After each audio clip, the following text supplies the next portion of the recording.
co-counsel at Namaste Solar, as well as a former board member at COSIA, which is the Colorado Solar Energy Industry Association, and a professor over at the Colorado State University GSSE program. So without further ado, Jason.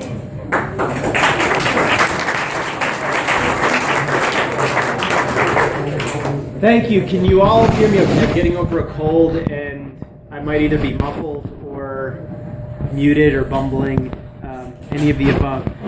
So I'm going to take you on a tour. I'm going to make solar as sexy and interesting a subject as it can possibly be. We're going to board a spaceship. We're going to go up into outer space. We're going to join on with the International Space Station. And we're going to do a very fast 17-minute fly around the Earth and take an extremely high-level view of where the industry is and where we're going. And we can only do that going up as high as the International Space Station. And to get us there, we've got beer and lots of animation. We're going to cover the state of solar. We're going to use numbers, which are not my language, but I'm going to present some numbers on the state of solar internationally, where we are in the U.S. relative to our competitors abroad. We're going to look at the state of solar in Colorado relative to markets around the country. We're going to touch on a few of the current issues and trends facing solar in Colorado and some issues that are part of a broader narrative. And I'm going to make some bold projections for the future. Hopefully by that point the video runs out and you can't hold me to any of the predictions I make. And I encourage you to jot down your most difficult questions afterward. I'll jet out of the building and I'll bring someone else up to answer them. So as Peter said, I am the principal and an attorney at my own practice. I'm also the general counsel at Namaste Solar, where I've been the only general counsel for 5 years. I'm a former board president and board member of COSIA and currently an advisor. And another round of applause, please. The GSSE program. I wear lots of hats. So a few themes to keep in mind for tonight as I take you on this journey and fly rapidly around the Earth. You'll probably all have your heads spinning by the end. I know I will. So a few things I wanted to prompt you to think about as we talk about the state of solar PV. This has been said numerous times, whatever news outlet you read, New York Times, Green Tech Media, Solar Pro, Renewable Energy World. Solar PV truly is a disruptive technology. In many, many respects, we'll hopefully unpack some of the layers of the disruptive force that solar PV presents. Unfortunately, there's not enough time to go into thermal concentrated PV, so we're going to focus on solar PV and in particular distributed generation. Those power plants on your roof, the roof of your business, the roof of the university, hopefully soon. There is a role for central solar PV, though that's not my area of expertise, so we can take tangents to discuss that if you're all interested. I want you to think about the tension between central power plants and central power structures and decentralized power plants and decentralized power structures. That is, one entity, the monopolized utility that owns the generators, the poles and wires, the delivery system, and the bill to you, the customer, versus solar PV power plants, thousands of them, all tied into individual meters with individual financing solutions and individual motivations for going solar. I want you to think about the notion of a regulated monopoly utility. That is, a business that exists and answers only to the state regulators and in exchange gets a guaranteed rate of return. If I could start a business and be told by a governmental entity that I was guaranteed a 10% rate of return for taking risk, I'd be there in a second. Think about that as a contrast to the competitive energy services sectors, those companies that are selling with competition based on market forces. There are supply chain issues, there's supply issues, there's labor issues, and it's all competitive. We have to win your business. I want you to think about the notion of we, the ratepayers, as the tenants of an electricity generation system and how that contrasts with a system of self-owned customer-sited generators. And then lastly, the notion that utilities have, for the last 110, 120 years, been based on a volume-based revenue model. That is, the more of the product they sell to you, the more they make. The poles and wires and all the capital assets, they get a little bit of that back every month in the energy connection fee, but most of what we pay for are volumetric charges on a per kilowatt hour basis. So the more that they sell to you, the more you pay. Think about the old days when we had landline phones, and the more minutes you spoke, the more the company charged you and the more money they made.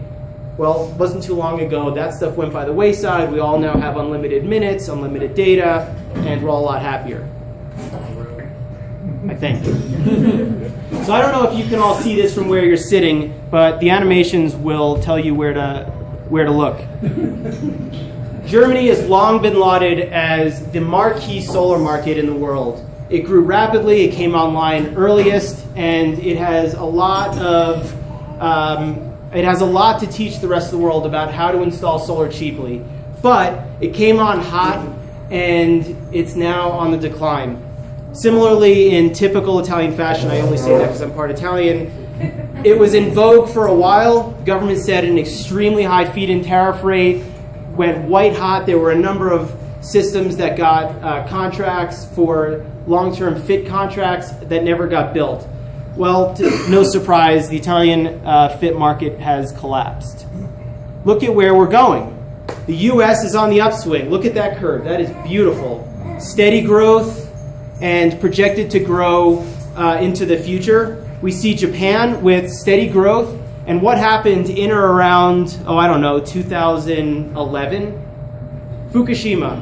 Yeah. Japan decides as a matter of national policy that it cannot afford the risks associated with central nuclear power plants, and they triple down on their investment in solar. And that spike is the beginning of a much larger spike that we're going to see in the coming years as Japan seeks to decommission their nuclear facilities and ramp up renewables in a big way. And then, of course, China is coming online in a major way, and they're presenting their own suite of disruptive forces in the market. Some say the reason for this demand growth is a function of their oversupply, their over-subsidization of module production and module technology. They need a place for all that capacity to go, and so the government has now gotten in the business of supporting the demand for solar. Here's another representation of the same graph. This one is looking at the 2013 annual growth rates. Again, the animation will draw your attention to where we are in the United States. You can see that Germany and Italy have retreated from the lead that they experienced in 2009, 2010. We, the US, we're ahead of zero, but we're not anywhere near the white-hot growth rates of Japan or China. That may be healthy. I think it's a pretty good place for us to be based on our current market size and where we're projected to go and where and how fast we're going to get there. Turning inward, now the International Space Station is going to take a little bit of a pause over the US, and we're going to look down and focus on the regional markets for solar PV in the US. This is a patchwork. We have not had until recently, and we still don't have a central energy policy that can promote solar or any other clean tech in any sort of cohesive way. And so what we're left with is a patchwork of policies that you may be aware of. California, of course, is the leading horse in the race. They got in first, they got in big, and they have continued to grow and outpace the rest of the market. They probably are a larger market than all of the other markets in the US combined. Arizona also has been a steadily growing large market. It's in some segments started to stagnate and trail off. There's been some recent controversy about the regulatory policy in Arizona. What we see on the East Coast is some recent growth. Massachusetts, New Jersey, New York. New Jersey started to come online in a big way sooner than New York. New York has now stated one of the most bold ambitions for solar development in the country. They're looking at something like 5 gigawatts of solar in the next 10 to 15 years. But what you can see here is that Colorado is barely a blip on the map. That's not necessarily a bad thing, but it is something to take stock in. We're a fairly small market relative to the rest of the country. But what we are, I would submit, is very balanced. We have a healthy balance of utility scale central solar, distributed residential solar, and distributed commercial solar on top of businesses and light industry. That's where we are, right in the sweet spot. If I had another map to show you the solar insolation resources, there's this beautiful solar thermal map that shows Colorado to be the epicenter of the capacity for solar thermal generation. Well, PV is not that different. That epicenter happens to be somewhere in Nevada, Arizona, high elevation, clean air, lots of sunny days. We should be bigger than we are. Yes? Why is New York going so hot when they seem like one of the worst areas to put solar? We'll be getting into what some of the differentiating factors are, why New York's policy is so ambitious. One is chock full of money. They went at it from a finance angle. We'll be touching on that. They're a deregulated generation market, so it's very, very different than Colorado, which is 100% underegulated, meaning that a utility in Colorado, Xcel Energy, can own the generation, the transmission and distribution. They can own almost everything in the supply chain. They don't happen to own the coal and natural gas, but they own everything else. And that's very different than in New York or California. What I want you to take away from this graph is simply the rate of growth. Solar is becoming a larger piece of the pie. This fits into a broader picture about the declining place for coal in the fuel mix, nationally and in particular in the state of Colorado. We are a very coal-dependent state, and that will be shifting rapidly, partly because natural gas prices are so low, so a lot of coal plants have retrofitted to natural gas. Natural gas prices are low, that becomes the favored generation source. And then the health of the state policy in Colorado, the Renewable Energy Standard, has thrust wind and solar up in what it's producing. I have a question real quickly. Yeah. So if China is really going heavy with solar really recently, all we've heard in the media recently is how much the United States is depending on exporting their coal to China, and how heavy China will continue to export and grow that industry. How does that balance out? I don't have the statistics on coal. One of the trends that's possible is there'll be a short-term blip in demand, foreign demand for U.S. coal. No one thinks that can sustain the current production of coal. Coal reserves are past peak and are at some of the lowest levels that they've been in the last 15, 20 years. There was a recent Denver Post editorial by a friend, Leslie Glustrom, opining that we're past peak coal, and the cost to extract the coal that's still in the ground, especially in states like Colorado, will cost 2-3 factors more than it has historically cost. So even if we have a market to sell into in China, there's transportation cost, and then there's the growth of policies that disfavor carbon-intensive fuel sources. This graph, not my favorite. What it shows is the decline associated with the growth in demand for solar. This graph shows the declining price, the retail price for solar. We've seen roughly 50% cost reductions in the last 5 years in Colorado. Colorado has some of the cheapest average selling prices for a residential solar PV system in the country. That is most likely attributed to our extremely low average retail electricity prices. Not necessarily because we are more competitive than in other states, though that could be a factor, or that our permitting costs are any lower than anywhere else, though that could be a factor. It's primarily driven by our average retail electricity rates. A recent study done by the Solar Foundation shows the correlation of the demand for solar, the size and growth and health of the solar industry, and the translation into economic development and jobs. This is an illustration of where Xcel Energy is and how they rank relative to other utilities.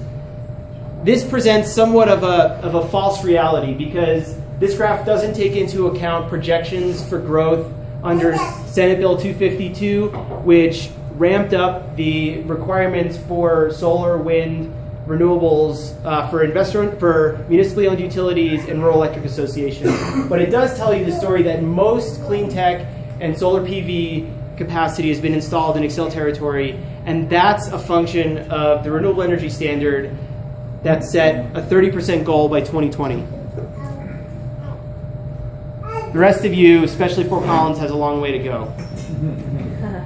You probably can't read this either, so I've taken the guesswork out for you. 327 solar companies in Colorado employing a total of 3,600 individuals. I see a gentleman with the Solar City shirt on, and I'm with Namaste Solar. Another colleague is here. These are real people. These are members of our community, and these are important jobs. And we have collectively installed 56 megawatts of capacity. We've fallen in the ranks, but we're still in the top 10. So if you haven't decided to go solar, now's the time. Help to keep us in the top 10. The estimate is that in 2013, $233 million was invested in Colorado to install solar. Not an insignificant number when you consider the declines in other industries. We were one of the only sources of job growth in Colorado during the Great Recession. We were the only industry in the state of Colorado to increase the number of jobs during the Great Recession. That can't be repeated enough. And importantly for consumers, prices have fallen 10% in the last year. What does all this data mean? Again, numbers are not my friend. I am a student of words. So now we're going to start to boil all this down into what the trends are, what's actually happening around the country in different solar markets. Renewable energy standards have been around for the better part of 15 years, California being the first. Colorado's was adopted Amendment 37 in 2004 that translated into the investor-owned utility market in Excel territory in 2006. Since virtually day one, Piesco Excel Energy has exceeded the compliance requirements under every iteration of the renewable energy standard. What was required of Excel to purchase and put on their grid, they have gone above and beyond almost since the beginning. That is in part a credit to Excel Energy. It's also to the greater credit of the industry that's brought prices down and that's remained competitive, and to the regulators that have allowed overcompliance situations to occur. But what that's led to is we're stagnating. The market here, there's no incentive to push solar growth faster. We're consistently beyond compliance, and the regulators are getting tired of having us come back and say that we're not doing enough fast enough, when by all the official metrics, we're ahead of target. So most recently, in 2012, Senate Bill 252 was signed into law that expanded the renewable energy standard for your home utility, Fort Collins Utility, the rural electric associations in the rural part of the state. It increased that target to, I believe, 20% by 2020 with some interim goals starting in 2017. Because we've been over compliant, that's caused the market in Excel territory to start and stop. The market has shut down periodically since 2011. I was one of the people sitting at the negotiating table wrangling with the executives at Excel Energy to reopen the program. Sales couldn't take place. Customers that were asking to go solar couldn't go solar, and we were at a standstill for 3 months. Namaste Solar laid off about 12 to 15 co-owners of the company, people who had been there since the early days. We lost a lot of companies and a lot of jobs. Since then, the program has started and stopped 2 or 3 additional times, and every time the industry has to come begging for a settlement. We have to whine to the regulators that in order to preserve the activity, the market that we've so carefully grown over the years, we have to settle with the utility.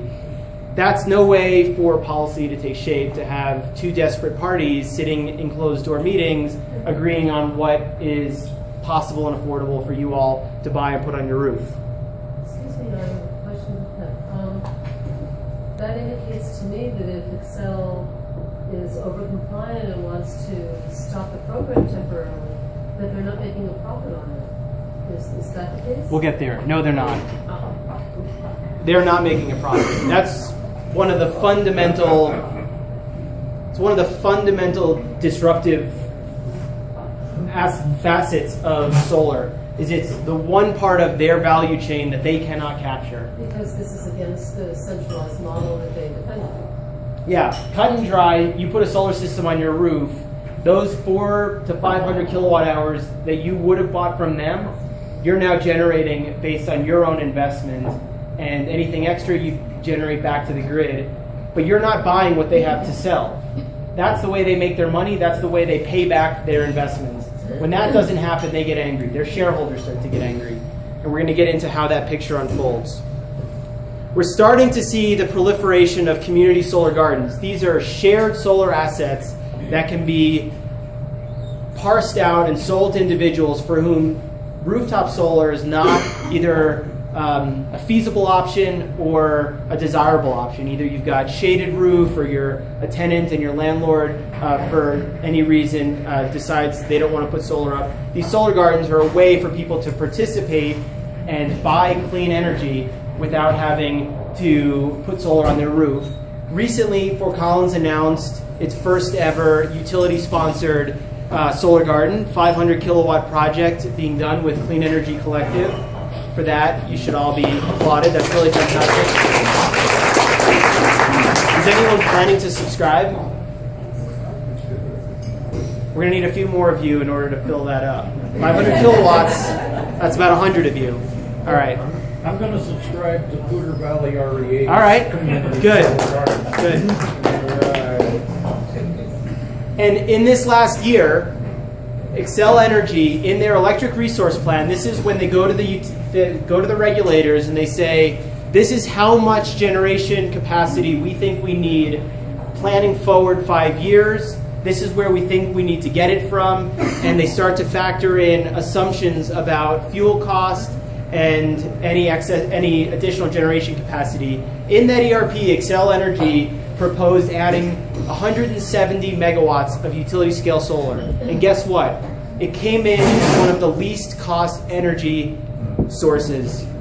Least cost. That means that new utility scale solar is as cheap or cheaper than what it could replace, be it natural gas or coal. Utility scale solar, a new solar plant, is cheaper to construct than a new coal plant by leaps and bounds, a new natural gas plant, and is comparable to new wind. That means those big solar facilities that you see growing in California and elsewhere will be the source, the go-to source for new generation capacity in the country. In fact, solar accounts for the largest percentage of all new generation capacity added in the United States. Now, 2013 was the first year for that. All new capacity added in the US, which isn't much, we're not experiencing load growth in a whole lot of areas, solar accounted for the largest share. Some other really interesting trends, these go in order, I think, of increasing interest, is the idea that Boulder might get a divorce from the utility that serves it. It's been fascinating to be a part of. I was on one of the campaign efforts to get 2B, 2C passed. I've given presentations, testimony to Boulder City Council. This is going to happen. And you can tell how scared this makes the utility by every litigation filing they make. They just sued the city of Boulder in district court, alleging that the city's ordinance to adopt a municipal utility was unauthorized. They are trying to put the brakes on at the Public Utilities Commission. They've had all these scare ads on TV. This has been no holds barred. They pumped a lot of money into this. But if it happens, this could potentially be the tipping point. This is a progressive community that, in fact, is looking at Fort Collins as its model. This could be a utility that says, Xcel, you're doing a lot, but it's not enough. We're going to seize control with eminent domain and take control of our energy destiny. And some of the projections, they're looking at 80% renewables by 2030, 2040. They're looking at 100% renewable scenarios beyond that. And they all have to do it with comparable rates. One of the covenants in the ballot initiative was that they can't flip a switch and start a municipal utility unless the rates are the same or lower than what they would have been with Xcel Energy. And the model suggests it can happen. We're starting to see in places with really high solar PV penetration, Hawaii, parts of California, studies as to how solar PV in different areas of the grid impacts the grid. What does it do to grid stability? What does it do to voltage regularity? What does it do to grid frequency? What are the costs to the system? What are the benefits to the system? And in Hawaii, there are stories that on certain feeder lines, new solar applications that go into the utility require $2,000–$3,000 interconnection studies to show that no new distribution capacity or new distribution systems need to be added to support those end-of-feeder systems. We're seeing in Xcel territory pretty high interconnection study fees for a system larger than 10 kilowatts, soon to be larger than 25 kilowatts. I think the interconnection study fee, Rick, is $1,000. Just for an engineer, to pay for an engineer to study the impacts of a system that's probably not going to backfeed into the grid. It's probably not even going to offset the demand on site. Who requires that? Xcel Energy, pursuant to regulation, to regulatory authority, but it's the utility that's asking for it. They're looking, in my opinion, again, hopefully the camera doesn't catch this. In my opinion, the utility is looking to recoup revenue wherever they can. Because not only can they not capture the benefit of solar generation on your roof, in their opinion, it imposes extra costs that have to be borne by someone. And so these study fees are just one of many embedded fees in a growing list of fees. On a national level, we're seeing state renewable energy standard attacks. Have you heard of the group ALEC, funded by the Koch brothers? All right, so you're probably all way more up to speed on that than I am. They lodged attacks, concerted attacks on renewable energy standards in states across the country. And I believe they failed in almost all, if not every single one of those. I think they won in Oklahoma. They won in Oklahoma, all right. They failed everywhere else. They failed in Colorado. Yay. They did. They tried to overturn the Colorado Renewable Energy Standard on the basis that it violated the Dormant Commerce Clause of the U.S. Constitution. They lost. Thank God. These are the desperate efforts of those who either don't believe in climate change or want to see the incumbent conventional business model succeed into the future. They're just fighting the inevitable. This will happen. Lastly, but not least, the EPA carbon rules will make the future, will bring about the future much faster. There's virtually no way new coal can be constructed, and any incumbent coal facilities will have to get on a plan to be retired or decommissioned faster than before. Oh, and by the way, I'm not a well enough known person for Bill Ritter to be here tonight, but you should know that the EPA carbon rules were based in large part on the model climate policy and energy policy that Colorado adopted through its amendment process and through Ritter's administration. They looked very closely at what we did here in Colorado and said, this is a model for national success. So you've got a huge asset with Jeff Ling and Bill Ritter several miles away. A few other trends, and these are getting slightly more technical but have a lot of promise. We're starting to see some promise around a financing tool called on-bill finance. So utilities are really nothing more than fancy capital banks. They take the risk of building an asset that will take 50 or 60 years to pay itself off and to be fully depreciated. And in exchange, the regulators give them a guaranteed rate of return for taking that risk, and we're the tenants who pay that back.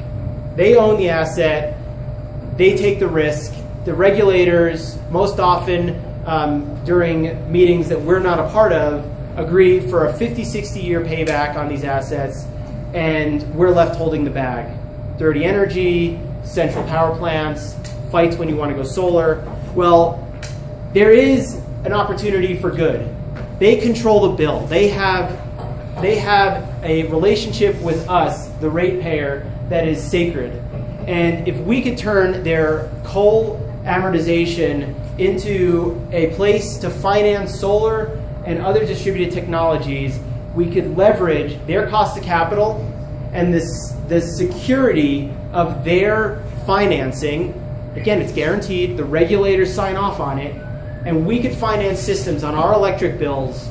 We can change the game. We can also give the utilities a rate of return for taking risk on all of us. That would be game-changing. Another really innovative financing tool that started and then has run into controversy and is now coming back online is called Property Assessed Clean Energy. This is a financing tool that allows you to take out a loan that is secured by your property, your real property. They get a tax lien on your property that stays with your property. It's not a home equity line. It's not a mortgage. It's a tax lien on your house. So it's the first thing to be paid back. It is the most secure. It is the highest level of security that you can obtain on real property, and that's being leveraged with municipal bond financing to offer really low-cost capital for homeowners and businesses to go solar. Unfortunately, Freddie Mac and Fannie Mae weren't so fond of the idea that people could buy solar systems and put their mortgage interests at risk, because a tax lien is here, a mortgage is here, and so the mortgage industry decided that it put them in jeopardy, and they wrote a really stern letter to the Department of HUD and said, we don't like this, you've got to stop it. And they did. They're starting to figure it out, and it's coming back online. In fact, it's coming online in a big way. Florida announced a $200 million PACE fund for renewable energy and energy efficiency. These are long-term payment schedules, high levels of security that are backstopped with municipal financing. So there's a loan loss reserve, which means there's money available if you skip town and stop paying the bill. There's money left over to pay back the originators, the loan holders. So, Jason, did that get around the concerns of Fannie and Freddie? There's been some accord reached. I don't know how official it is. So the city of Boulder, they maintained their commercial PACE program, but had to cease the residential PACE program. I'm told that could be coming back online here shortly. I believe that it's been worked out. New York, again, when they do this, they go big. $75 million energy improvement fund for PACE financing, and Connecticut doesn't really like to be in the shadows, has announced a $30 million down to 10% on December 31st, 2016. So the largest, 16, the largest and most powerful force of the federal government to date, prior to the EPA rules, had been the expansion of the ITC. That has been in place since the stimulus bill of 2009. That's set to retire or to reduce. And the notion there is that the market should mature enough and cost structure should mature enough till we get to a point where we can sustain ourselves with the 10%. All right, I'm going to hopefully get through these next ones because this is where the real juice is. So you've all heard of the net metering debate. I'm not going to bore you with the intricate details of what's being fought over. But net metering, the basic concept is that your meter spins forward and backwards at the same rate per kilowatt hour. For every kilowatt hour that you consume, your meter spins backward 1 unit. For the same unit of production, 1 kilowatt hour, it would spin the other way at the same rate. And net metering refers to the fact that you can bank that excess production on a daily, weekly, monthly basis. And in Excel territory, at least, there's an annual, you can bank that for a year. That credit that you have produced, that you have invested in, is yours for a period of a year. I am under I'm under recent advice and knowledge that today Fort Collins utility customers received an update that the net metering rules here in Fort Collins utility have changed. You all also had annual net metering that has now changed to monthly net metering. Is that right? Okay. We can go into that in a bit. Once you understand perhaps why some of this has taken place. Important to note there are 23 states with net metering policies, and I think that ALEC is attacking 19 or 20 of them.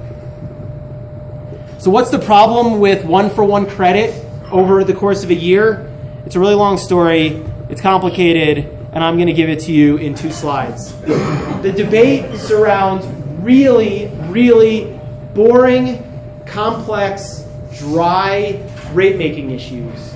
The fact is that there are inherent incentives and disincentives, things that we're not even aware of, that are embedded in net metering policy that cause some rate-making complications. The notion that we have to set arbitrary lines when we set rates for a residential customer, a commercial customer, an industrial customer, in terms of what their connection fee is, what their per kilowatt hour charge is, and how we're going to pay the utility back for all of their investments and all of their expenses. The utility claims there's a cross-subsidization problem, that net metering provides a benefit for the net metered customer, but not the person who's not net metered, that they are left having to pay back the investments that the utility made. So this notion that the last person in the line will be the one holding the conceptual bag of coal. There are ways around that. It's a very crude metaphor, but that's one of the things the utility laments about. Another is that there's interclass rate issues, allocating the costs and benefits of distributed generation solar between res, non-res, industrial customers. There's this notion of rough justice, which is that if the utility and other customers are not made whole by virtue of residential net metering, they definitely are when you look on the other side at commercial net metering. There's a lot of backstory to what that means, but the notion is that when you look at the whole picture, everyone is roughly being made whole under the current net metering structure. There's a fight about what the quantifiable numbers are when you put numbers to the costs and benefits of different components of the system. Then there are the qualitative ones. What is the carbon price? What is the cost to human health? What is the benefit to a customer of being able to choose between a carbon-intensive fuel source and a solar rooftop system? I'm going to skip down to the duck curve because the duck curve is something everybody really can enjoy. You love it? So the duck curve this is something that the ISO, the Integrated Systems Operator, I think it's called, in California is really worried about, because the thought is that when we have extremely high levels of solar PV penetration and we look at the daily load curve for a system, independent system operator, we see these gross distortions, which is as solar PV comes online, it erodes the need for base load capacity. And it happens very quickly. And again, those lines show years of basically increasing PV penetration. So we get into the solar noon hour when PV is rocking and rolling. Base load has to be turned off or reduced. That costs money to try to ramp down a nuclear or coal plant. In Germany, for instance, wholesale prices go negative. That means that there is so much distributed generation happening on their system that the utilities, for every kilowatt hour they deliver to the grid, they're losing money on their nuclear, coal, and natural gas production. They go negative. And then they run into a problem when PV peaks and then starts to retreat, and then people turn on their air conditioners, and that causes, again, a disruption to the grid. They have to basically not rely on base load capacity, but now they've got to ramp up their peakers really quickly. And that costs money, and they're saying that they're not being made whole for that investment. All right. Some people have asked about the value of solar tariff. Well, I'm not going to give you a value of solar tariff 101. If you're interested in that, there's an expert. His name is Carl Robigo. He now lives in Denver, and he was the author. He created the value of solar tariff. He was a regulator and a utility executive at Austin Energy. He co-wrote the value of solar tariff bill in Minnesota. This is a proxy for net metering, is what it boils down to. It is a preset methodology that arrives at an all-in price of solar. Some people have called it a buy-all, sell-all. Some people have said that it's very similar to a feed-in tariff. It has subtle differences, but basically it's a regulatorily set price for PV production. Rather than net metering, which is one-for-one credit, there's you buy all your power at the retail rate, you sell all your PV power at this value of solar tariff. Ultimately, what we need to start looking at are things that the Fort Collins utility has investigated and has adopted. Smart rates. You guys have summer rates and tiered rates. We need to look at inverted block pricing, similar to a lot of water utilities. So the more you buy, those higher bands of usage cost more per unit. We need to look at time of use pricing, and we need to look at values-based pricing. The bottom line, these are some of my predictions. The bottom line is that any methodology for valuing solar generation on a system, on a grid, we need to move away from cost-based methodologies, which is what the utilities have relied on for 120 years, to value-based methodologies, which is what is the value of the resource to different stakeholders, to the utility, to the system, to you, the ratepayer, to your neighbor, the non-participating ratepayer, and not what is the cheapest cost to deliver a unit of electricity to you. We need to look at dynamic, decentralized, and democratized generation and delivery systems. That is, we need to empower consumers with options and set appropriate signals to encourage the kind of behavior that we want. And we need those prices to be dynamic and to flow in both directions. We need to stop thinking of ratepayers as people who pay rates and get a bill every month, and think of them as customers to whom we deliver value and offer a value proposition, or prosumers, market participants that we engage, incentivize, and interact with through intelligent pricing. We need regulatory reform.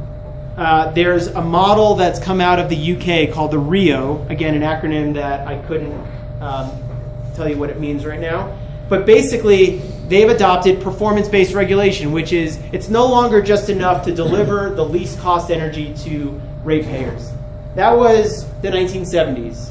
What they're looking at is setting the rate of return for utility investments based on their performance relative to preset goals that aren't just cheap, safe, and available all the time. That has to include decarbonization, consumer choice. It has to, again, be dynamic and encourage market behavior that's in the best interest of the system and other stated qualitative goals. And based on their performance, their rate of return will change.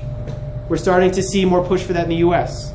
Prosumer utilities are absolutely the future. The largest utility in Germany, RWE, it's the second largest in all of Europe, just announced a tectonic shift away from being a central power plant owner, cost-based, volume-based revenue generator, to a prosumer-based utility. They announced, in quotes, that they are going to become an energy services provider to enable their customers to interact with them and provide value to the system. Distributed storage. Once we see distributed storage paired with distributed generation, I believe it is game over for the owners of vertically integrated utilities. It will truly be the last people on their grid holding the bag for all of those assets. When those two things can be economically paired and people can go off the grid en masse, we will see true disruption. I believe that these new financing options are both a sign and are a sign of innovation and a signal that more innovation is yet to come. And it's interesting the areas where we're seeing innovation. Finance products. This is an area where Wall Street has long been active but has not paid a lot of attention to the clean tech sector. In the last 5 years, we've seen more innovation and more activity than ever before. And in fact, the big Wall Street banks are starting to look at the conventional utilities and essentially lower their rating and assign greater risk values to their business model as these new financing products enable more people to go solar. That was our journey around the globe. We looked at lots of different aspects of solar policy, and before you all go for round 2, I wanted to open up for questions, discussion, and feel free to interact as well. This doesn't have to just be directed toward me. I see a question right With you. The question is for municipals, investor-owned, and cooperative generation operations. What is the ethical way to handle stranded assets? So I heard a really interesting, if you don't already listen to Green Tech Media, they're a phenomenal analytical news source. And there's a recent Energy Gang podcast. Stephen Lacey does a podcast with Jigar Shah, who was the founder of Sun Edison, and a bunch of other people. And they were just hypothesizing, pontificating on what we could do in the utility sector if we brought all the leverage buyout guys of the 80s from Wall Street into the utility sector and basically structured the retirement of all of the stranded assets. If we brought in some really values-based, progressive private equity folks to bring in new leadership and a lot of capital, we can do it. And they know how to do it. This is what they do. They buy distressed business and they turn them around. They leverage their capital, and I think there are tools available currently to do that, but it's going to require the push of public policy and the internalization of cost to get us there. The utilities can't afford, they probably could afford, but they're not going to strand their assets on their own. They're going to need to be required to do that, and we're going to have to give them other options. They're going to have to either figure out a new revenue model, or we're going to have to work together to create that. Do you see that transition as being a job generator? In what sense? Absolutely. There are not enough solar companies and solar jobs to get us to get us where we need to be. There just aren't. We have a good beginning. We're ahead of the goals we've set, but I think what that tells us is that we have the capacity, at least in the state of Colorado, to do a whole lot more. And people want it. Solar polls really well. People want it. Most people are rightly up in arms when the programs are closed and they can't participate. And we can do more. We need to do more. But it's a function of public policy. We just haven't been able to move the needle, increase the goals in the last few years. Question in question: who would be making the solar panels for the United States? These days, we're not making very many here. No, we're not. A lot are being imported from China. A lot are being imported from Southeast Asia. Solar City just announced a gigawatt factory to have a gigawatt of capacity in the next few years. I think you'll start to see more regional production once the economics turn around. Solar prices kind of bottomed out and they've leveled off, and now that the Chinese tariff is kind of working its magic, we'll start to see hopefully some health restored to the manufacturing sector, but it's been beaten up. Yeah.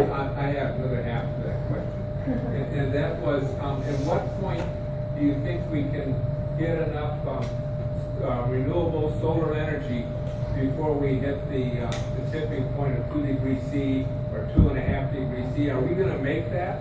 And how fast do we have to move? I would turn that back to the scientists and engineers in the room. You're yeah. one of them? I'm not an engineer. I'm a lawyer. So yeah, numbers are not my thing. We had a question over here, and then we'll come back. Yes. Yeah. So one of the points you made is that electricity in Colorado is extremely inexpensive, and that reduces our adoption, versus California or perhaps New York, where energy is much more expensive.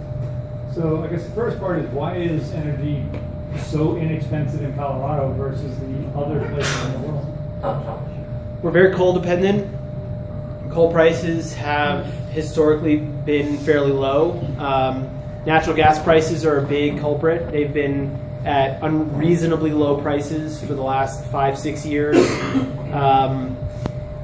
You can argue that we have a vertically integrated, underegulated market, and so there's a bunch of waste built into the system. We don't have competitive forces. We have one utility that owns. Cheap. Right, so, it's so inexpensive, but it's not deregulated, and it's not. Those would be the things I think would drive the price up if it wasn't efficient. Right. We're close to cheap. Well, I would argue it's also a function of policy. Rates are higher in places that have adopted, that have for longer had clean energy standards, and Actually, there is, even though we have a lot of government-owned, European and whatnot, regionally speaking, when we look at Continental Power Administration, they've had incredibly low subsidies, higher for a long time. Which drove most of the industrial development in Washington, Alcoa, Boeing, and whatnot. And the people here, even though they were under the PUC, didn't have to compete with that. They had stakeholders, they wanted to grow, they wanted to build more power plants. So we do have competitive forces or did back in the day. And Rawhide is an extremely well-run plant, Craig as well. But their times, those are all planned back in the 70s, and they were actually well executed. And it's time to start putting those at. Oh, it's a good thing. But yeah, so I guess the other part of that was, you brought up the excellent point about the stranded assets. And I was wondering, should we actually have policies that encourage the utilities to actually pay those assets off more quickly?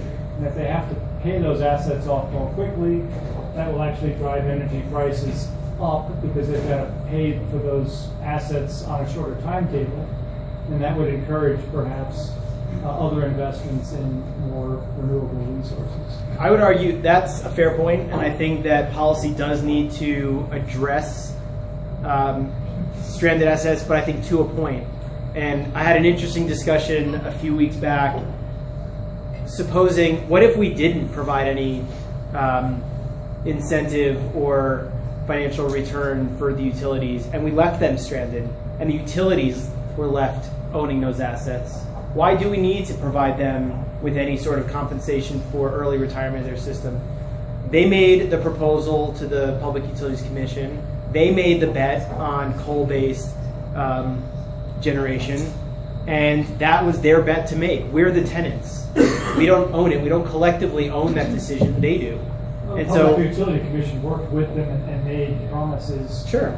So, I think we own our part of the Public Utilities Commission in making that bet with them. In the case of rural energy, it is the consumer who's holding the bag. It's the member. well, it's tri-state. It's not. Oh no, if all of the Tri-State's owned cooperatives, I know. if all the cooperatives wholly own tri-state, every member gets a little check once a year for their capital retirement, they are buying into that liability. So it couldn't perhaps work everywhere, but I think there's a number of ways to go about it, and there are folks much more experienced and smarter than I am to figure out how to get there faster. We had a question over here, and then we'll come back. I was curious about the Solar City manufacturing facility. I hadn't heard about that. Is that going to, are they committed to read the press release. Yeah, I just read the news article today. It didn't stay You don't know there. already? Probably California. They're supposedly building, talking with New York right now, to build a manufacturing facility there. I don't know if it sells or just assembling, but that's all I read. Question over here, and then we'll get to you. Yep. I wanted to point out that many people have said that the fossil fuels are going to have stranded assets because we can only use something like 20% of what's already known reserves. So that means those known reserves have to be discounted and buried or kept from being used. But they've already drawn money out against those assets. Mm-hmm. Well, and the assets, even the power plants themselves, are not totally stranded assets either. Yes, there's a lot of sunk cost and some unrecoverable, but those are also opportunities, and we need, again, I think, some progressive leadership to see opportunity. They own a lot of land. There are a lot of people already working in and around those facilities. These are areas that are ripe for redevelopment, and it's not going to happen overnight. But I think some progressive leadership and some leveraged capital brought to the table can do a lot. And I just think with the current structure, there are no incentives to begin that conversation or to advance it. It has to happen by the disruptive forces. It has to happen from people demanding it, and there's going to have to be. It's going to have to be a stakeholder process, but I don't personally believe that the utilities necessarily need to be made 100% whole. And I think that what happens in Boulder will be a very, very important bellwether of what that conversation will mean on a bigger scale. Excel is currently claiming that the city's going to owe them something like $800 million in stranded asset costs. The city claims we owe you nothing for stranded asset costs. You made investments for the grid, for the system, and we didn't sign your franchise agreement 3 years ago, so don't count on us. Question back here. I think looking at the stranded asset question, there's a couple of angles we have to look at. Number one, the amount of money involved in stranded assets comes from a lot of different ways, but one of the things to look at is those utility companies have written off a great deal of those stranded assets through their tax code to protecting tax assets. Ways of handling their taxes versus the way they show them on the books. Number two, if you look at your bills carefully, they're already taking care of some of those stranded assets. If you want to look at an asset, the meter reader, if you want to look at the administrative charges, if you want to look at some of the aspects of utilities, they're already paying for those separately from the volume of units that you're using. So lots of that money, in my bill, for instance, in the summertime, I pay something like $3 or $4. I'm on public service at Lubbock. I pay something like $5 for the actual volume of gas I use. All the rest is administrative and accounting from that standpoint. So those are not stranded assets in that sense, in that sense. But especially the way they've written off a lot of these assets that would be useful and protected their tax situation. Well, and that's part and parcel to the net metering discussion, that it's a function of rate setting. That if the volumetric part of the bill captures part of the capital asset itself, that's not the customer's responsibility. That was the regulators that designed rates that way. We could adopt $75 a month fixed charges to more quickly pay back those asset investments, and then we'd end up with a much smaller per kilowatt hour charge that really is a proxy for the delivery and the energy price. But that's not the way we set rates. And so these are broader discussions, but they can't happen just looking at the contrast between the solar customer and the non-solar customer. We have to look at the whole system and take into consideration all of the stakeholders in the process, and know and understand that there are new competitive forces in the industry that were not there when the utilities invested in giant coal plants. Question over here, and then we'll get to you. Two questions. One, I think you mentioned Fort Collins is putting together a 500 megawatt farm. Kilowatt, Excuse me. So to put something like that together, you need space, etc. What's the cost of that versus on, individual houses, the difference. And the other is, I heard some people talking actually just this past week about there's some breakthrough with putting solar farm along a highway or something like that, or not might be down. Any comment on that? I think there's your last point first. There's a lot of hype and speculation about the possibilities of doing solar roadways. No one, I don't think anyone is really seriously considering that as a viable application of technology just yet, but perhaps it gets there. To answer your first question, there are different cost structures associated with utility scale large central solar and residential distributed solar. It's really apples and oranges to say that one is a more economical and efficient way of building solar than the other. They're completely different capital financing structures, construction processes, land leasing, and one of the efficiencies of residential solar is that the energy is being produced in close proximity to where it's being used.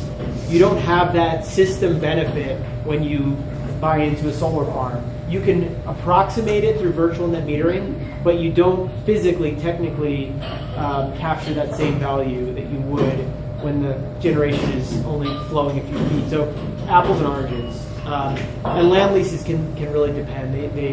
They're all over the map on what that costs.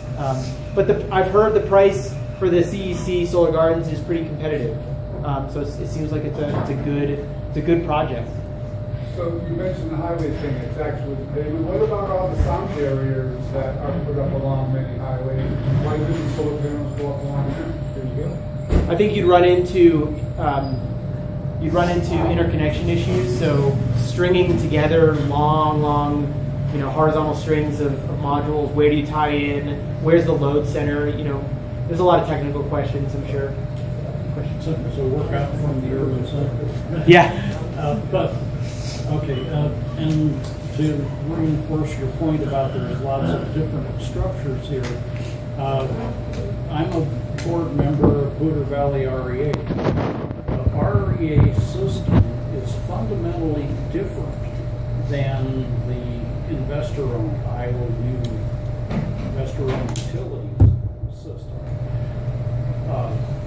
The REA system is owned by its members, as opposed to having investors who have to be paid back. We at Booter Valley, we have a lot of part-time cabin owners, and we thought, well, these people are not paying their fair share because they only buy electricity a few months out of the year, and then they get to skate for the rest of the year while everybody else is paying for all of the operations and maintenance costs involved in the entire system. So in an effort to make things more equitable, more fair, we instituted a facilities charge. A charge which is intended to cover operations and maintenance of the system. Fixed per month. Fixed per month. That everybody pays, then you pay for the electricity you use. Now, I was sold on this because they said, this means we don't have to be concerned about energy efficiency measures, reducing costs, because we have our costs covered. It seems to me that IOUs, because they give the money to their investors rather than to the people who use the electricity, are at a total disadvantage in this changing paradigm, and I would offer that the REA system of investor owners is the paradigm of the future. I love it. I'm a co-op lawyer. I work with co-ops. You don't have to convince me. I think the direction needs to come from the members, and it needs to come from thoughtful leadership to make those investments. And one of the variables that I didn't mention is the extent to which investing in solar as a hedge against the volatility in energy prices and all the other risks coming down the pike. Those costs for 25 years. Well, precisely.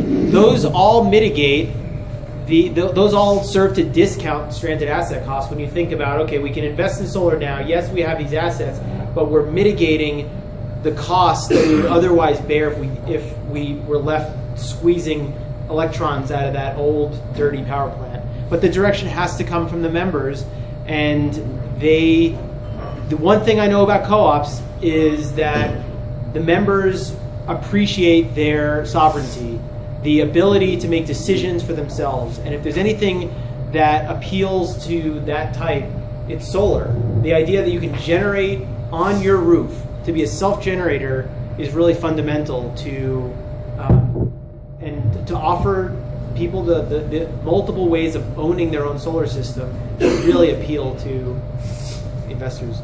We had a question over here, and then we'll come back. So that's true. Why don't you see REAs offering incentives for third-party solar leasing like you do in Excel? What are the barriers for, I see, solar leasing has really driven the residential market in Excel lately. Why aren't REAs providing their members with that same opportunity? What are the barriers for REAs offering that to their members? Well, one, the point you're making is solar leasing has grabbed a significant share of the market recently, but solar leasing wasn't available in Colorado until 2009. Before that, it was all system ownership. And we're actually starting to see that trend reverse again. So system ownership is starting to grow relative to leases for a number of reasons. I think, the folks from Solar City can answer, but I think one has to do with market size. To mobilize crews and assets to the small rural electric markets may not be economical. I know Namaste Solar works in those areas here locally. I think a lot of it also has to do with it's hard to cash flow a system when you have relatively higher demand charges. And that could be a function. Excel has very low demand charges, $7.50. I think my guess is PVREA is a little higher than that. Yeah, well, and the other thing is that we have like 8 customers per mile line, whereas the IOUs have 35. But maybe you would offer like $1.50 a watt rebate or something. Why would you offer a rebate versus like a third party incentive? Well, we actually have CECs building our community solar, the phase 2, because the phase 1 sold out before they even broke ground. And I have to say there's issues with leadership. There people in the REAs don't like to change, and we have to help move them along. And it's happening slowly, but it's happening. Jason, I would like to speak to that a little bit as an employee of Food Valley REA for Kerry. The structure of the rebates is different, and that means that the revenue and profit for Solar City is different. And I've been trying for 4 years to get Solar City to give us a structure. The no money down lease is not going to be possible with the Food Valley REA structure because we don't have the same rebate structure because it's not been improved by our customers. But there is a number. It may not be no money down, but maybe it's X or Y or Z. And I can't get Solar City to give me any answer. And I've been working on it for 4 years. I've been working at very large levels. And the truth is that there are a lot of systems in Food Valley REA service territory that have been installed by Solar City. So it's not that we can't handle third-party leases. There's a misconception that REAs can't handle third-party leases, and that's not true. So we give rebates on refrigerators, and we don't care if somebody gives you a loan to buy the refrigerator. We don't care who owns it. What we care about is who our customer is and the relationship with the customer. So that's the difference. Question. You talked about distributed generation and distributed storage being the game changer, and distributed generation, that's a piece of cake. But what do you see coming down the pipe for distributed storage? I'm not a close storage follower, but what I do know is that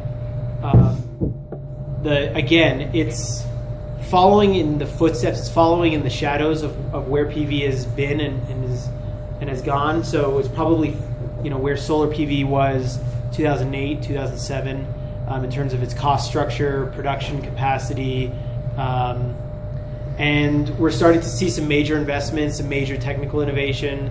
SolarCity and Tesla have banded together, so we're starting to see the two deployed.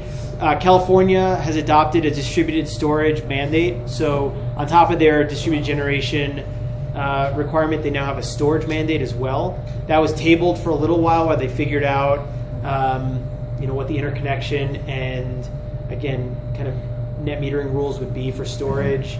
But as they figure that out, there's some real opportunity for the two to fully take people off the grid, or again, to react to retail pricing in really strategic ways. So I think we're going to see a lot coming out in the kind of solar press. Again, comes stories about storage nearly every week in tech media. But nothing. I mean, it's lead acid. I mean, that's where. No, lithium-ion technology is. There's some things out there, but the price is just not. Price and scale. It's very similar to where we saw distributed generation, 7, 8, 9 years ago. You've already got an electric car. Yeah. It's already got a fair amount of storage. You have the ability to do quite a bit of load leveling. Yep. That kind of an asset. And microgrid technology is also enabling those two to communicate and start to look at distributed systems, not just storage and generation, but look at it from a smaller perspective than just the entire kind of distribution grid. So I think we're going to see a lot happen in we're gonna have to cut it off.